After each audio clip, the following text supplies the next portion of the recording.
हरि ओम तत्सत। अध्यात्म रामायण उत्तरकांड चतुर्थ सर्ग। राम राज्य का वर्णन तथा सीता वनवास। उमा कहूँ मैं अनुभव अपना, सत हरि भजन जगत सब सपना। भगवान शिव अपनी पत्नी पार्वती जी से कहते हैं, हे उमा, मैं अपने अनुभव से कहता हूँ, केवल हरि का निरंतर स्मरण मात्र ही एकमात्र सत्य है और बाकी सब कुछ इस जगत में स्वप्न के समान है।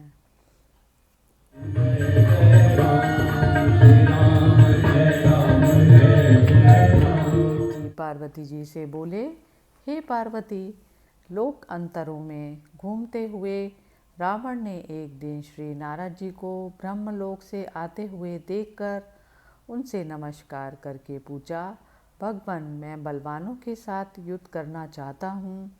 आप तीनों लोकों से परिचित हैं, कृपया बतलाइए, मुझसे लड़ने योग्य महाबली पुरुष कहाँ हैं। तब मुनीश्वर ने बहुत देर तक सोचकर कहा, हे महामते, श्वेत द्वीप के रहने वाले बड़े बलवान और विशाल शरीर वाले हैं, तुम वहीं जाओ। जो लोग भगवान विष्णु की पूजा में तत्पर रहते हैं अथवा जो स्वयं विष्णु भगवान के ही हाथ से मारे गए हैं, वे ही वहाँ उत्पन्न हुए हैं। वे देवता या दानव किसी से भी जीते नहीं जा सकते। यह सुनकर रावण तुरंत ही अपने मंत्रियों के सहित पुष्पक विमान पर चढ़कर श्वेत द्वीप के निकट गया। उस द्वीप से प्रभा से तेजोहीन हो जाने के कारण पुष्पक और आगे नहीं बढ़ सका। अतः विमान और मंत्रियों को छोड़कर रावण स्वयं ही चला। उस द्वीप में घुसते ही एक स्त्री ने उसका हाथ पकड़ के पूछा, बता, तू कौन है, कहाँ से आया है और यहाँ तुझे किसने भेजा है। इसी प्रकार वहाँ बहुत सी स्त्रियों ने लीलापूर्वक हंसते हंसते उससे वही बात कही और रावण को उन स्त्रियों के हाथ से बड़ी कठिनता से छुटकारा मिला। यह देखकर उसे असीम आश्चर्य हुआ और वह दुर्बुद्धि सोचने लगा, मैं विष्णु भगवान के हाथ से मरकर निसंदेह वैकुंठ को जाऊंगा। अतः मुझे ऐसा कार्य करना चाहिए जिससे भगवान विष्णु मुझ पर कुपित हों।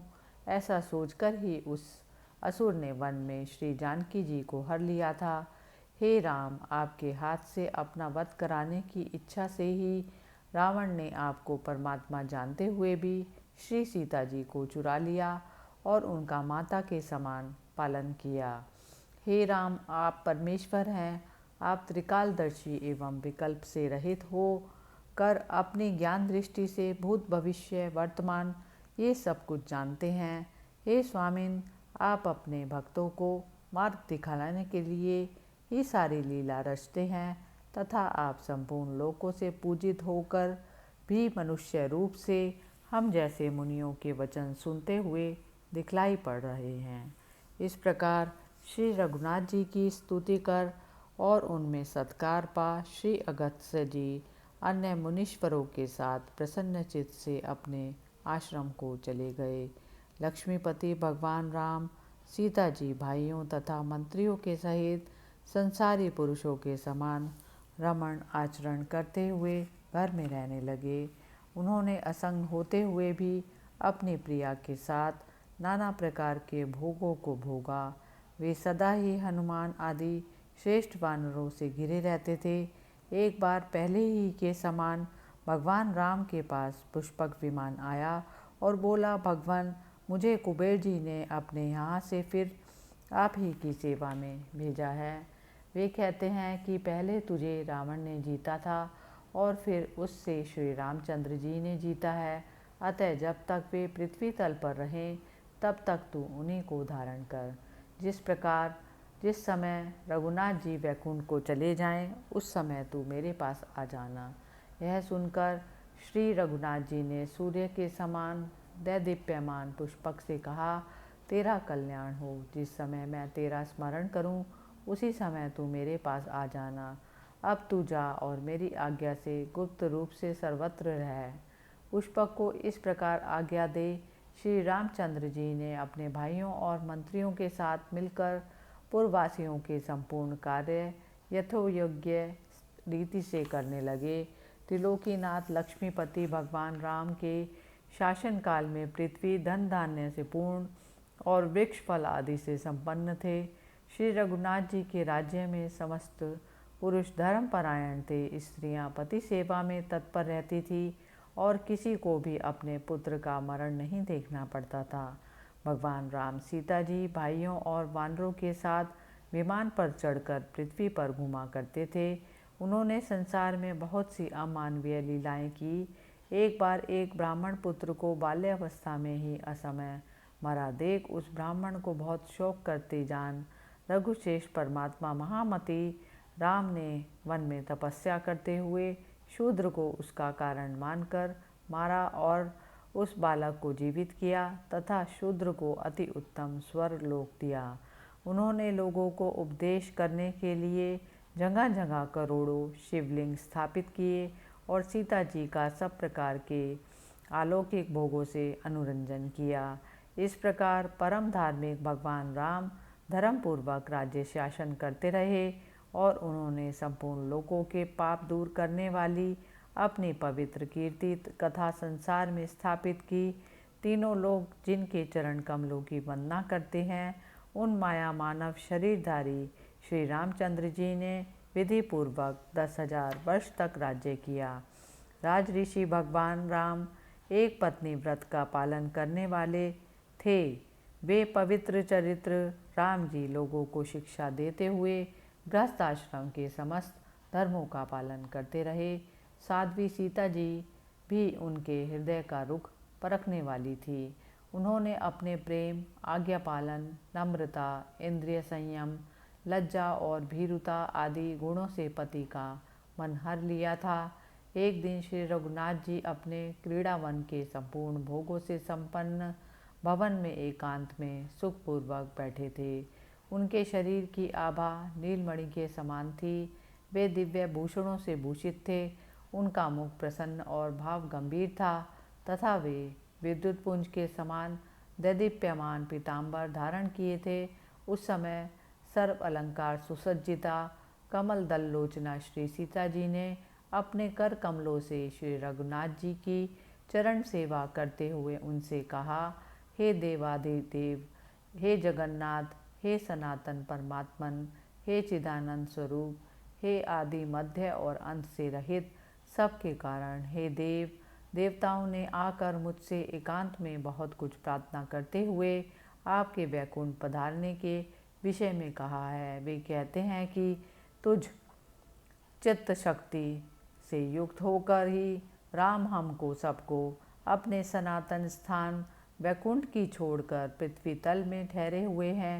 हे जगत आदि दात्री कमल नयन राम सदा तेरे साथ ही रहते हैं। यदि तू पहले वैकुंठ को चली जाए तो श्री रघुनाथ जी भी वहां आकर हमें सनात कर देंगे। मुझसे उन्होंने इस प्रकार कहा है, सो मैंने आपको सुना दिया। हे प्रभु, कोई मेरे लायक आदेश तो नहीं है। अब आप जैसा उचित समझे वैसा करें। सीता जी के ये वचन सुनकर रघुनाथ जी ने कुछ देर सोचकर कहा, देवी, मैं यह सब जानता हूँ। उसके लिए मैं तुम्हें उपाय बतलाता हूँ। मैं तुमसे संबंध रखने वाले लोकापवाद के मिश से तुम्हें लोक निंदा से डरने वाले अन्य पुरुषों के समान वन में त्याग दूंगा। वहाँ श्री वाल्मीकि जी के आश्रम के पास तुम्हारे 2 बालक होंगे। इस समय तुम्हारे शरीर में गर्भ अवस्था के चिन्ह दिखाई दे रहे हैं। बालकों के उत्पन्न होने पर तुम मेरे पास फिर आओगी और लोगों की प्रतीति के लिए आदरपूर्वक शपथ करके तुरंत ही पृथ्वी के फटने पर उसके छिद्र द्वारा वैकुंठ को चली जाओगी। पीछे मैं भी वहाँ आ जाऊँगा। बस यही निश्चय रहा।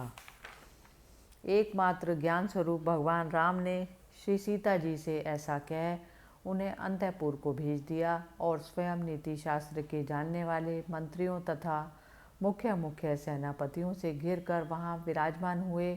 सुरोहितगण वहाँ बैठे हुए राम की परिचर्या में लगे हुए थे और हास्योक्ति में कुशल विदूषक गण उन्हें हंसा रहे थे। तब भगवान राम ने प्रसंगवश विजय नामक एक दूत से पूछा, मेरे सीता के, मेरी माता और भाइयों के अथवा कैकेयी के विषय में पूर्ववासी लोग क्या कहते हैं? मैं तुम्हें अपनी शपथ कराता हूँ, तुम भय न करके सच सच कहना। भगवान के इस प्रकार पूछने पर विजय ने कहा, देव, सभी लोग कहते हैं कि आत्मज्ञानी महाराज राम ने जो कार्य किए हैं वे बड़े दुकर हैं, किंतु उन्होंने रावण को मारकर सीता को बिना किसी प्रकार का संदेह किए ही अपने साथ लाकर घर रख लिया। यह ठीक नहीं किया। भला जिस सीता को दुरात्मा रावण ने निर्जन वन में हर लिया था, ना जाने उसके साथ भोग भोगते हुए उन्हें क्या सुख मिलता है। अब हमें भी अपनी स्त्रियों के दुष्चरित्र को सहन करना पड़ेगा, क्योंकि जैसा राजा होता है प्रजा भी निसंदेह वैसी ही होती है। उसके ये वचन सुनकर श्री रामचंद्र जी ने अपने आत्मियों से पूछा। उन्होंने भी रघुनाथ जी को प्रणाम करके यही कहा कि निसंदेह ऐसी ही बात है। तब श्री रामचंद्र जी ने मंत्रीगण विजय और अपने सुहृदों को विदा कर लक्ष्मण जी को बुलाया और उनको इस प्रकार कहने लगी, भैया लक्ष्मण, सीता के कारण मेरी बड़ी लोक निंदा हो रही है, अतः तुम कल सवेरे ही सीता को रथ पर चढ़ाकर वाल्मीकि के मुनि के आश्रम के समीप छोड़ाओ। इस विषय में यदि तुम कुछ कहोगे तो मानो मेरी हत्या ही करोगे। भगवान की ऐसी आज्ञा पा लक्ष्मण जी डर गए। उन्होंने सवेरे उठते ही सुमंत्र से रथ जुड़वाया और उसमें जानकी जी को चढ़ाकर तुरंत वन को चल दिए। वाल्मीकि जी मुनि के आश्रम पर पहुँचते ही उन्होंने सीता को उतार दिया और उनसे कहा, रघुनाथ जी ने लोक अपवाद से डर कर तुम्हें त्याग दिया है। हे माते, इसमें मेरा कोई दोष नहीं। अब तुम मुनीश्वर के आश्रम पर चली जाओ। सीता जी से इस प्रकार कह लक्ष्मण जी तुरंत श्री रामचंद्र जी के पास चले गए। उस समय सीता जी अत्यंत दुख आतुर होकर अति मूर्खा स्त्रियों के समान विलाप करने लगी। महर्षि वाल्मीकि ने जब शिष्यों के मुख से यह बात सुनी कि एक स्त्री रो रही है, तो उन्होंने दिव्य दृष्टि से जान लिया कि वह सीता जी ही हैं। मुनि भविष्य में होने वाली सब बातें जानते थे, अतः उन्होंने अर्घ्य आदि से सीता जी का पूजन किया और उन्हें समझा बुझाकर मुनि पत्नियों को सौंप दिया। वे मुनि पत्नियां मुनीश्वर के कहने से उन्हें साक्षात परमात्मा की भार्या लक्ष्मी जी जानकर नित्य प्रति भक्ति भाव से उनकी पूजा करती और सदा ही अत्यंत आदर से नम्रतापूर्वक उनकी सेवा करती थी। इधर सीता जी को त्याग देने पर जिनके चरण कमलों का मुनिजन सेवन करते हैं, वे विज्ञान चक्षु अद्वितीय आदिदेव परमात्मा राम भी समस्त भोगों को छोड़कर वैराग्यपूर्वक मुनियों के समान रहने लगे। इति श्रीमद् अध्यात्म रामायणे उमा महेश्वर संवादे उत्तरकांडे चतुर्थ सर्ग समाप्तः। हरि ओम तत्सत्।